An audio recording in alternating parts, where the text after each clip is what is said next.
sebagai pemimpin, karena tugas lain-lainnya akan terpenuhi apabila tugas yang pertama ini kita jalankan, karena itu adalah perintah dari Allah. Apabila rakyat tidak berilmu, maka pemimpinnya harus bertanggung jawab.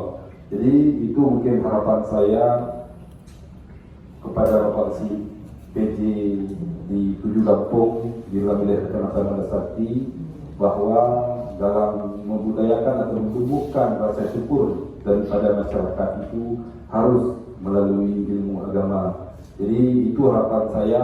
Kalau hal-hal yang lain memang sudah kita terterakan di dalam aturan atau di SK bahwa untuk mensukseskan pilkada serentak dan lain sebagainya itu memang sudah biasa dilaksanakan. Tapi ini saya berharap kepada koalisi, tugas utama dari saya yaitu mensukseskan Mandasakti mengaji atau kampung mengaji di wilayah koalisi yang koalisi pimpin.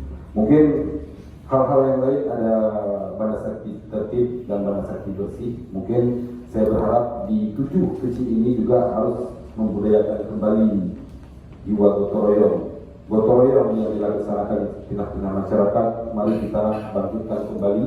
Mungkin kami Mustika Plus akan insyaallah akan membantu, akan berkeliling secara estafet ke kampung-kampung di wilayah Kecamatan Mandasakti.